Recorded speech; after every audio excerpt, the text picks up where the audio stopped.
guess the first instrument I played was the ukulele, local Hawaiian instrument. Yeah. But my mother had sort of, she played ukulele and flute, and for some reason guitar, like having 6 strings was too much, but 4 was really easy. And even my grandmother, we had this ukulele, a baritone uke in the house, that was my grandmother's. And so I learned to play on that. And eventually I would go on to play guitar and play sort of folk music and then Beatles songs, and then I moved to the electric guitar and was playing rock music and Jimi Hendrix and Eric Clapton and stuff like that. I mean, this is all like between ages 9 and 13 to 14. But that was my sort of earliest musical education. And your mom, was she classically trained, or did she just do it as a hobby? She was a hobbyist. I mean, okay. she was a scholar by profession, but she was an avid lover of music and had been a choral singer when she was young, and played a few instruments, like I said, flute, ukulele, piano. Kind of came from a very musical family, but no one in her family was professional musicians. Okay. And was she the one that inspired you to play? She was in many ways, yeah. And especially once I started playing trumpet, because I needed kind of encouragement, because I wasn't that into the trumpet at the beginning. And she would sort of make me take lessons and stay in the school band and sit with me while I was practicing and make sure I was like spending time. Even whenever I wanted to quit, she kind of kept me with the trumpet, because I was much more into the guitar and into the music that I could relate to at that time, which was, folk or blues, jazz, not jazz, rock, I should say, rock and pop music. And then eventually when I got into jazz, then the trumpet made a lot more sense for me. Okay. Now, your father is an Iraqi immigrant, and I think on your website it mentions that Iraqi music wasn't a large part, or you didn't have a large influence on your life growing up. That's right. How come? Yeah. I think when he had left Iraq, he left in 1953, and I think he was kind of trying to leave a lot behind him and moving on to living in the West and being part of society in the States, and in England, and then eventually in the States. And he didn't seem to put much effort into maintaining a connection with his Iraqi Arab roots. So it wasn't, speaking like Arabic language and Islam and music were not much a part of our upbringing. He didn't make any active attempt to instill any of that in us. But there were Iraqi families in the neighborhood that we used to have dinners with and kind of maintained some kind of connection with. So there was some, the food was not it was familiar to me, and I heard the language quite a bit. I just didn't know what anybody was saying. So so I didn't grow up speaking Arabic. Okay. And at that point, you didn't have any curiosity to venture out that way. It was later. Right. I mean, we heard some music. Like I remember a few times hearing live oud players at different parties, and some keyboard, to see one-man band, keyboard with vocal thing. So we heard some pop music and stuff, and maybe some records. I think a couple of my dad's friends were into the Maqam specifically. So it was kind of there in the background, but not very, very present during my upbringing. And it's a large part of your music right now, where you went on, was it a 5-year trip to Iraq and then across Europe to learn from traditional Iraqi musicians that play the Maqam style. Can you say what inspired that trip? I think it was sort of a gradual process of wanting to connect to music of my ancestry, like music from the Arab world. My sister, who's 5 years older, had started a band called Salam that was specialized in music of the entire Middle East, like the Arab world, Turkey, some Azerbaijan and Iran, some Greek and Eastern European stuff as well. Kind of a pan-Middle Eastern ensemble, and she was at the time in the early 90s, there weren't a lot of recordings available, and there was no like internet or resources like that. So she would kind of go to used record stores and find this, Middle East suite by so and so, and kind of patch it together. And then, so I was becoming more and more aware of the music through her.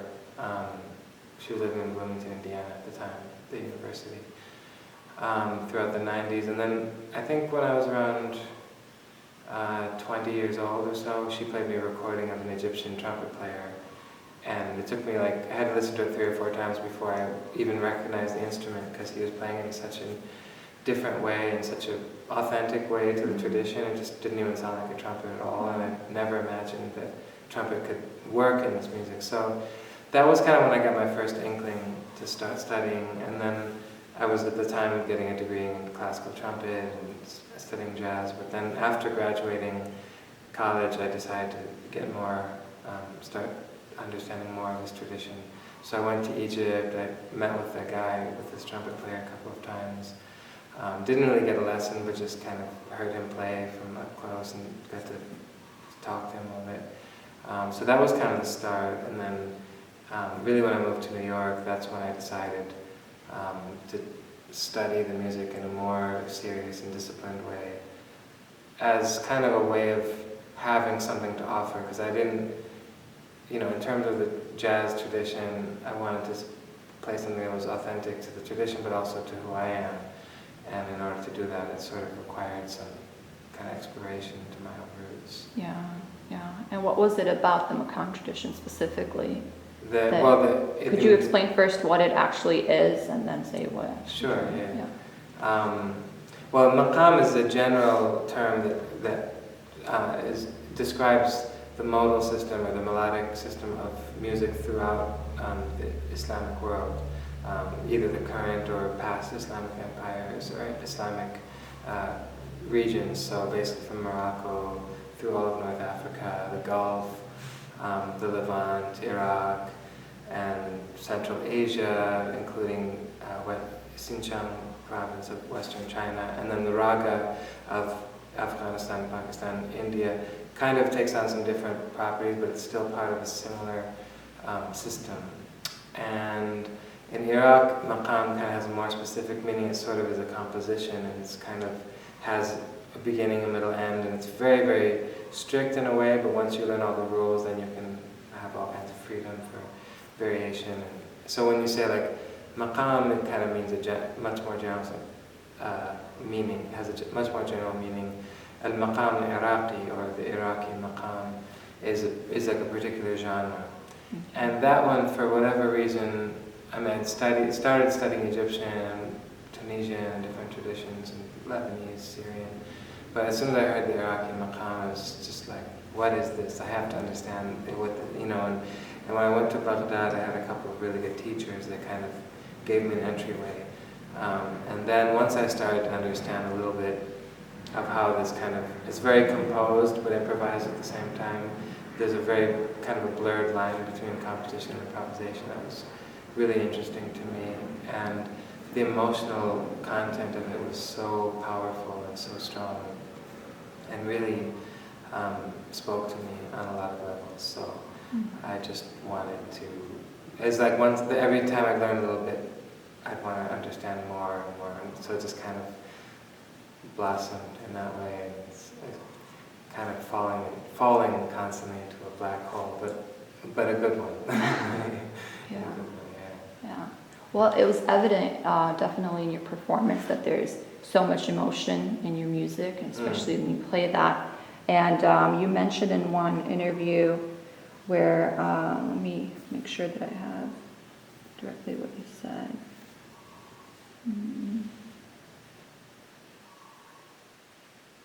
There's an aesthetic of pain in the music.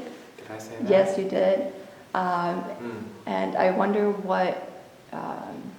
is that something that you find in the music that it brings you to that, or is that something that you have to bring to it, or where it ends up taking you? Yeah. It kind of works both ways, but there is definitely, part of it is Iraq's history, and part of it's just something in the culture that is very much in tune and in touch with suffering. And you know, certainly the Shia experience and the sort of Shia culture has a tendency to sort of dwell in pain a lot, and it's kind of in the sort of retelling of the story of Hussein, Hassan, and Abbas, and this sort of, you know, what ended up being the split between Sunni and Shia. Although when you talk to Iraqis, especially, it's harder now because sectarianism is so strong, but when I remember talking to my relatives before, and I'd ask them, like, because they have these regular rituals where it's like everybody ends up, it's like a group mourning, and everybody's weeping. And I asked them, like, is this just, are you really crying for what happened 1,300 years ago, or is this 1,400 years ago? Or is this something more personal? And they said, no, it's definitely personal. Like it's a way of kind of releasing whatever pain. It's, you know, whether it's losing one's child or losing, you know, it could be anything. But it's sort of a conduit or a way of. So there's a direct relationship that people have with pain and suffering. And when you listen to these rituals, it's, even if you don't, I've seen people who don't understand the words burst into tears just because it's so powerfully emotional. That's sort of a particular ritual, but it exists, it kind of finds itself into the maqam as well. Maqam is a little bit more formalized and structured in the sense, but it keeps some of that emotional content strong. And I think, I don't know, and for me, like, I've always loved blues music, I've always loved music that kind of is in touch with that, with suffering. And I don't know, I hope I'm not dwelling too much in pain, but it's something that I find, but it's sort of through that you kind of reach a very deep spiritual place, and that's kind of what ultimately is the most kind of gratifying. And I find that in Iraqi Maqam it's much more accessible and connected in that way. Definitely. And you went a step further in actually learning the language too, the Arabic language. Is that right, when you went to travel? Yeah. When I was in Baghdad, I you know, mostly from my relatives and from my teachers, but I really spent time. I mean, that kind of became my obsession in a way, as much as the language, as much as the music, was to be able to speak and to be able to communicate. Because, you know, being in a there's nothing harder than being in a place where you can't talk to people. And you know, so yeah, certainly. And I was surprised at how quickly it came, because Arabic is generally a very difficult language for non-native speakers, but it was like within a couple of months I was even able to speak to other Arabs, and people thought I was a native speaker, which was very strange, but the accent came quickly. It was, you know, the vocabulary took time, and the grammar and everything, but it just felt very, very natural and very comfortable. And maybe it's because of having grown up speaking it or hearing it. Maybe it's from something ancestral, I'm not sure. But when I started learning Arabic, it didn't feel like overwhelming and very, very difficult. It just felt like, oh yeah, it's kind of like uncovering something previously known and forgotten. Yeah. So, and it was all around you, which made it easier to learn. In Iraq. In Iraq, yes. Yeah. Now, did that help you connect with the music on a deeper level now that you're understanding more of what you're singing? Because not all musicians that sing in other languages actually learn the language that they sing in. Right. So is that something you purposely wanted to do, or? Yeah, for sure. Because the music is vocal, it's primarily vocal, and it really depends so much on the poetry. And Arab culture especially is so kind of enamored with poetry and the word, the spoken word, even the Quran. So much of the power of the Quran is just the words themselves and the sound of the word and the way the grammar is used, which is why translations of the Quran never really successfully transmit the meaning, the deeper meaning, other than just the literal kind of translation or literal sense. So definitely that was an important element, and I don't think I could have learned the music without having learned the languages as well. And once I could start understanding the poetry, because I loved the music, just the sound of it at the beginning, and then once I could start understanding the poetry, it just was like, it just came to life in this whole other way. So, yeah. No, for us that don't understand, we can feel the emotion, but we don't understand what you're actually singing. So what are, obviously the songs are very, probably vary in context and what they are, but what are some of the common themes, or maybe you can share like one of your favorite ones and translate so we can get a gist of some of the meaning behind the songs. Yeah, I mean, they're mostly love songs or love poetry. I mean, the thing in the maqam is you can choose any. There's two sort of genres of poetry. One is the qasida, which is the classical form that's found throughout the Arab world, and the other is called Zuhairi or Mawal Baghdadi. There's a few names for it, and it's a 7-line form that's in dialect. And the qasida basically is kind of universal throughout the Arab-speaking world in the sense that the subject matter, there's a few kind of main subjects, but the ones that find themselves into the maqam are those dealing with love and longing and sometimes in a sense of loss, but kind of always striving for or trying to reach the beloved. And so it has a sort of, it can be a very literal, secular, you can have very literal, secular reading of it or interpretation. Or there's always this divine sort of Sufi or kind of much larger longing that often the poems can be read in two different ways. But yeah, it's interesting because sometimes you read the poem and it's very specifically, it'll talk about the eyes, or it'll talk about the hair, or it'll talk about some part, and it sounds like it's just describing a woman's beauty, but then you read interpretations by the poets themselves. The most helpful one is, for instance, Ibn Arabi, who was one of the most important Sufi mystic and scholars of the 11th century, and 12th and 13th. But he actually wrote an interpretation of his own poems that people had accused him of being way too secular, and then he actually had, for every symbol, including the trees, and including the buds and the branches, and including the gazelle and the camel and the sand, every single one he had a double meaning, that this is actually this aspect of the divine, or that aspect, and it's so incredibly well thought out and explained. It's a very rare, this was a rare opportunity to hear a poet actually describing their own work and giving sort of an insight into what these symbols mean. So, but that's a whole other topic. It's poetry of the Arab world. It's incredibly rich. But I'll send you one or two that you can maybe pick a line and translate. I mean, I'll translate it. Okay, that sounds good. Now, just curious in terms of what was the reception from the traditional musicians, that you're an American born in Chicago wanting to learn their traditional instrument. I mean, you did have the connection with your father, of course, but and you had your family there too. Right. So were they in general open to it? And yeah, for the most part. I mean, there was a range of reactions. I mean, some people were just kind of didn't really take me that seriously. They just thought I was kind of it was a little confusing because I was coming in at a crazy period. It was just, within that year before the invasion, people knew that there was going to be a war soon. They had experience with being, with bombardment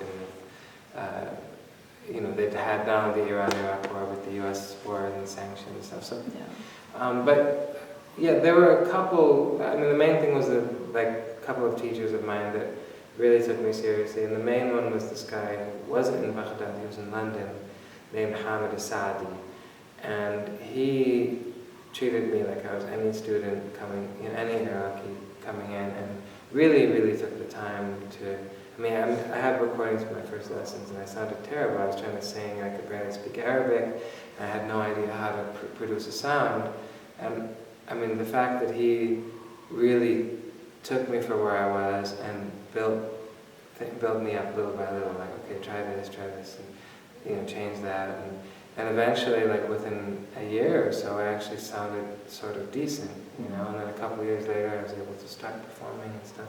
And he approved. I mean, I didn't perform until he said, "Okay, you're okay now. You can go and sing in concerts and stuff like that." But yeah, that was the most important, because the other teachers, I mean, there were varying degrees, but nobody quite was giving me that sort of serious attention and treating me like this is a student who was, you know, might become something, or become, you know, because, you know, there's just, for any number of reasons. And then eventually I'd go back to those teachers and they'd say, "Oh yeah, I taught you." And it's like, "Yeah, you gave me 2 lessons and you kind of, you know, wrote me off." I remember, you know. Yeah. And there were a couple others. But there was Hamid, there was another teacher in Germany named Bahar Rajab, who also was very similar. He was teaching me on Santur. Very similarly giving me a lot of attention. Another Santur teacher in Holland, in the Netherlands, that also was very, you know, once I started to show some promise, I was serious. But Hamid was the one at the very beginning, when I had nothing really to show or to offer, heard something, saw my seriousness, and gave me that kind of attention. I wouldn't be performing his music if it wasn't for him. And can you tell us a little bit more about him? Is he professionally a musician? Yeah, yeah, that's all he does now. And he in Baghdad, he was like the leading maqam singer of his generation, and had received all the kind of accolades, and the 2 main masters of his time, the elders, had sort of designated him as the one to carry on the tradition, because he was the only one, you know, in his 20s or so, he'd memorized the entire repertoire, which was, he's still the only person of his generation who knows it all. Maybe the only one alive, really, who knows the entire tradition. And so he was performing actively in Baghdad, and then had a concert in England, and then basically stayed in England as a kind of a refugee, asylum seeker in the late 90s. So when I met him in 2002, he was still living there, still like waiting for he stayed in England for about 6 to 7 years, and never got any status or any travel document or anything. So he eventually went back to Iraq. His wife was still there, his son was there, so he wanted to go back and be with his family. So he was in sort of a very rough time when I met him, but I was lucky in a way because he had nothing else going on. He was just sitting in his apartment. So me coming to his house was like an event, and he didn't have anywhere else to be or anything. So we'd spend like 7 or 8 hours working together, and not only having a lesson, but going out for walks and sharing meals, and I'd translate for him because he didn't speak any English. You know, so we had a sort of a very intense connection over. It was like, I guess all in all, it was about 7 or 8 months that I spent in different trips. But now he's in Iraq, and he's you know, there's not a lot of opportunities to perform, so he's kind of, you know, every once in a while he'll get a phone call. I brought him to the States last year, and he did a 2-week tour, which was great, and I hope to do some more with him in the coming years. Well, it sounds very fortunate that you were able to learn from him. Yeah, for sure. And what does he think about your combination of with jazz? Yeah, you know, it's funny. I didn't expect him to like it. I never really made an effort to share it with him. So, you know, he really loved my santur playing, and I became, you know, he was asking me to come to perform with him in different festivals and stuff when he get called to do stuff abroad. And yeah, and then we had a concert. It was the last concert of his tour was a double bill. It was my first hymn with the Maqam ensemble, and then my 2 Rivers ensemble. And I was like, okay, this was going to be his first time he would hear this music. And we were having a sound check, and Two Rivers was on stage, and he's very demanding, kind of needs everything to be a certain way, and I was the only person he trusted, so it always had to be me to. So I was like trying to get, and I had my 6 musicians there, and I'm taking care of him and 3 other musicians, so many people.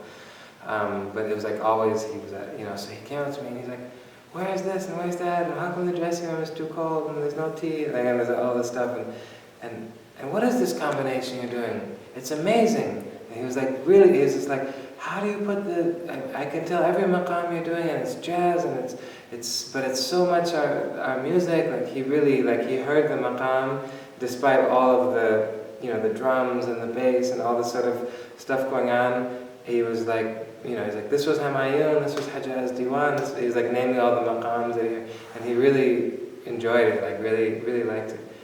But then he still wanted to, he's like going back to his stuff. But, and then afterward, he was like only upset that I didn't invite him to sing with the group. So that's something that maybe one day we'll make happen. So. Well, it's good that he's very excited about what you've done. Yeah, I wasn't expecting it at all. Yeah. And it was really a nice surprise. Yeah. And then he came up to me after the concert, and because I was trying to take care of stuff, and he wanted to leave, and then he like walked up to me. He's like holding my trumpet like upside down, and it looks so, because he's very formal, and like wears these suits and has these like rings that he has to have, and these worry beads, so high. He always has like very thick, like expensive stones. He sort of has it, and then he's like holding this trumpet upside down. He's like, "Here, take this." Like, what are you doing? But anyway, it's sort of a funny meeting of worlds. But, yeah, definitely, and probably not something that he expected that the maqam would ever combine with jazz. Yeah, I don't think he was expecting. Yeah. So what has been, because what you're doing is really important in terms of, you're venturing out into new territory, but also for the Iraqi community. Like you have a band with your sister and her husband, right? And you're the only ensemble in the U.S. that does traditional maqam? Doing it in the sort of traditional. In the traditional way, okay. So what has been the response from the community? Because this is also what ties a lot of Iraqis that are in the U.S. to their homeland.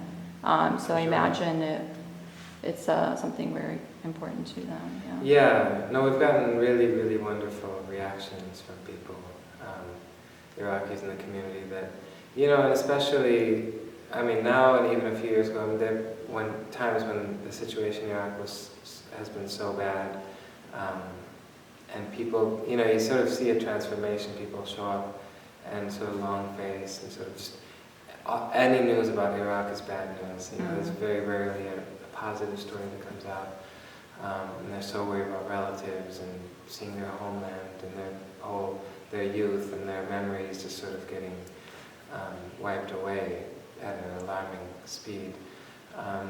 And then, we'll start a concert, and there's sort of this gradual transformation, and then by halfway through, like everybody in the room is singing along, and by the end, you just feel like this incredible joy and this incredible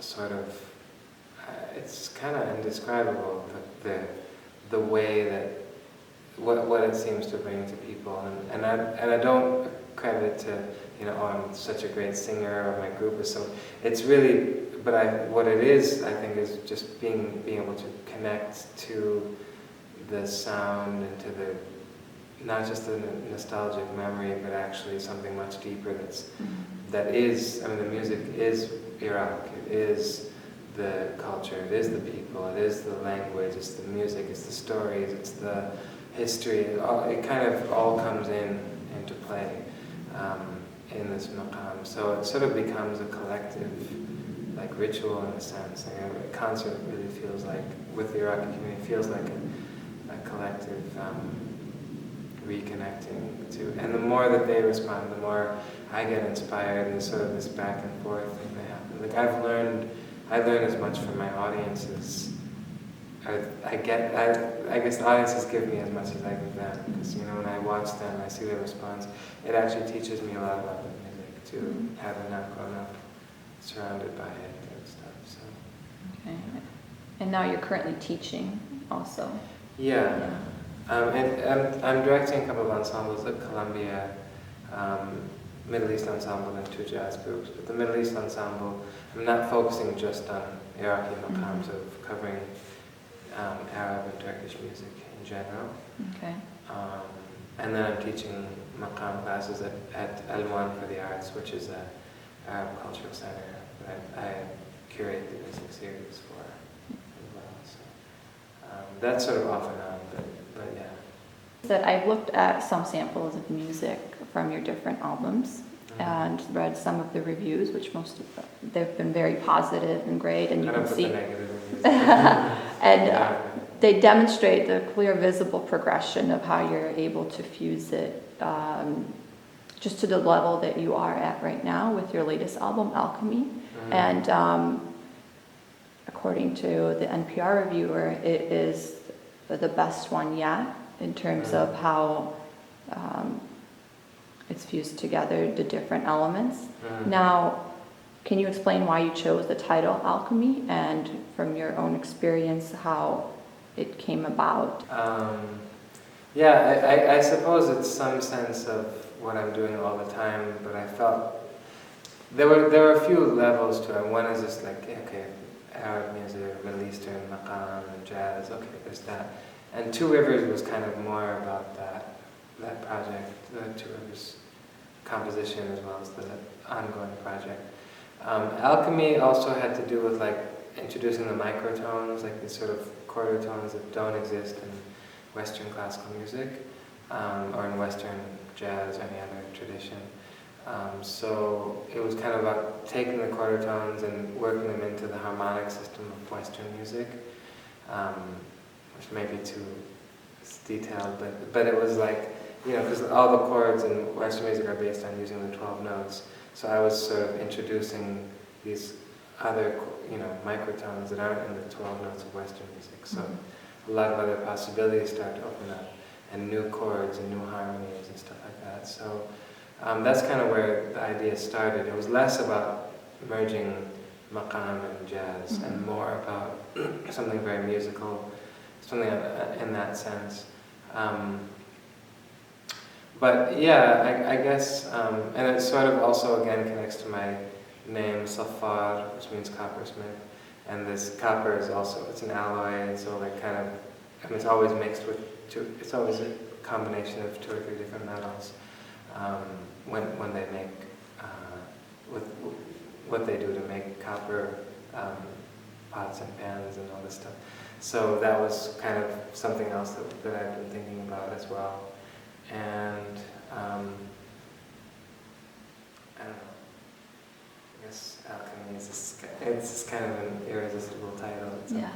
That's a good one. I've recently been the recipient of the Doris Duke Artist Award, which, as I understand it, just supports your creative efforts with really no current project in mind. Or so where are you now with what you're looking to do and go? Well, I mean, the current projects, I guess, I have a new piece that I composed for Two Rivers in 2013. It was a Newport Jazz Festival commission, also funded by Doris Duke Foundation. So that I'm going to be recording next month, January, for a summer release, and hopefully tour with that. And then but the next sort of big composition it's called Rivers of Sound, and that's a large ensemble, 17-piece group that's going to perform at Lincoln Center Atrium in New York, and then we have some future gigs in 2015 and 16 already planned. So that project is going to be hopefully, I don't know, I'm going to spend the first 3 months of the year just writing that, because it's going to be sort of the largest scale work I have composed till now. So, yeah. And that one has Arab music elements, and I'm going to have a Turkish and Persian musician in the group, and an Indian, South Indian musician. So I'm even getting kind of broadening the scope, and the sort of subtitle for it is not to, which is a Buddhist idea of, you know, instead of always saying one and the unity of everything, thinking not to sort of changes. It's a different perspective. Mm-hmm. Because once you say there's the one, then one already creates the idea that there must be something that's not one, it's sort of two or multiple.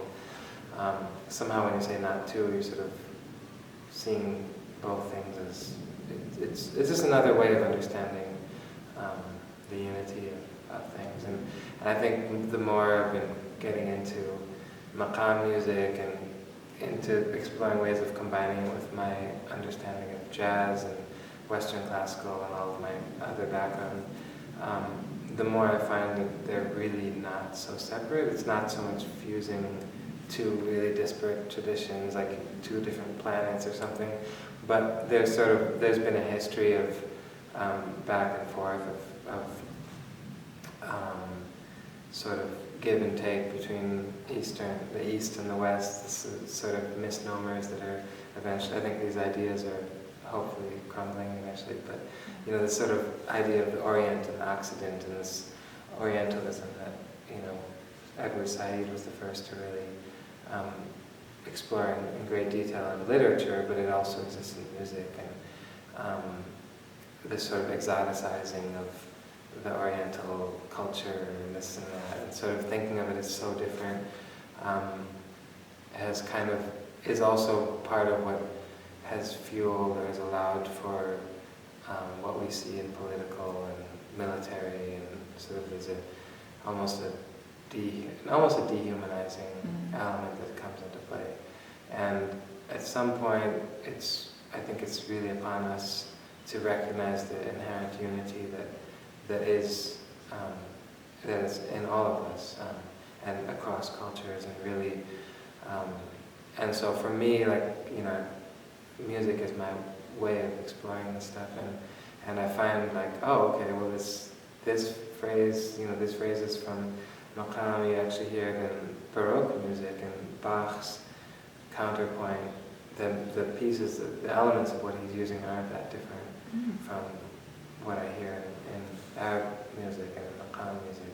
Why is that? So then we start finding historical ties from the Crusades to the Muslim presence in Spain and southern Italy, to this sort of been to Napoleon conquering Egypt, and then how Egypt sort of started negotiating a relationship with France in Western Europe, in addition to the Ottomans, and the Ottoman connection with the rest of Europe. So then you start to see there's kind of a long-standing dialogue between civilizations. And we know the unfortunate parts of it, the battles and the massacres and the wars and stuff, and that's certainly, you can't deny it, but there's also the human story that kind of always accompanies it, and I prefer to look at that history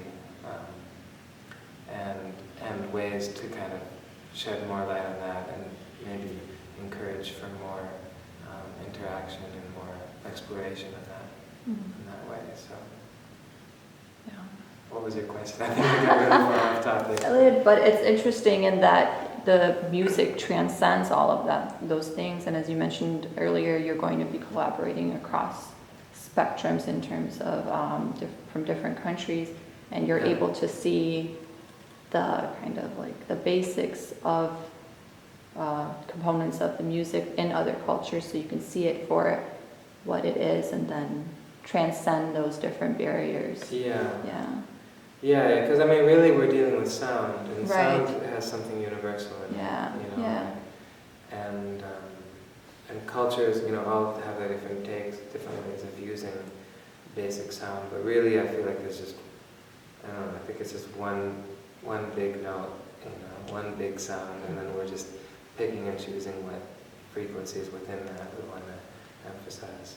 And that's what varies from culture to culture, but the sound is still one. So. No, that's a good way of putting it. Yeah. Now, going to your performance here and your time here at Shangri-La, if you can tell us about a little bit how your artist in residence experience has been. Well, it's incomparable and sort of beyond what I would have imagined or dreamed as a sort of the perfect residency. It's just been, I mean, a combination of the environment, you know, being in Hawaii, having this incredible ocean view and the bright sun in the morning, and being in a warm place in November, you know, that goes without saying. But of course, this home that Doris Duke has so tastefully and remarkably put together, and just getting to explore the rooms has been incredibly inspiring. These works of art are just really magnificent, and you know, especially in a time when going to a place like Syria or Iraq, or it's sort of not possible. I feel like somehow it's not quite the same, but you know, practicing in the Damascus room or singing in the Syria room, you know, it's been kind of really an inspiration. I sort of try to imagine what the sound, you know, this is a reception hall, and maybe someday in the 1800s there was a group playing music in this room. What was that music like? And sort of trying to, even if it's just my imagination, it sort of gives me a lot of ideas and inspiration. And so it's been really wonderful. And I just, you know, of course, somehow, you know, I don't know in what sense exactly, but somehow there's a feeling of Doris Duke's presence and her energy in this whole space. I mean, it could just be what she left behind and how she left it, and how she kind of intended for her money and for her, you know, her legacy, I guess is the word, how she intended for her legacy to continue. But I really have a deep sense of gratitude to her in that sense, and also to everybody here and the whole staff and interns. Everyone has been so lovely and wonderful. So yeah, it's been great. Well, that's great. And you and Doris probably would have had a lot in common in that she was a huge music fan, but jazz in particular, she supported a lot. So. And she played. Yeah, she played piano. That's really great. And for the performance over the past weekend, you selected a few pieces to perform. How did you go about selecting those particular pieces for your collaboration with IFLAC? Oh, for the part that we did together? Yeah. Well, there was one piece that I brought in and one that he did. And I think it just came about. I remember the first day sitting with him in New York before we came here, about a month before. And I'm trying to remember why I chose that one. It was some question he had about maqam, and I was showing him sort of a very uncommon one that we don't usually use in Iraq, and there's only one song that has it. And then for some reason he heard it and he really liked that one. And I played for him a number of other songs, and he's like, no, not that one, not that one. This one's good, not that one. And he said I had a really specific ear for what he liked. And so we worked on this one, Haben one soft mid-neck, which means this is not fair of you. And it's a very sweet song. It's unlike any other in the Iraqi tradition, and it's a favorite among Iraqis. And I don't know, it worked really well with the sitar, and then once he started learning it, he was bringing a really different interpretation.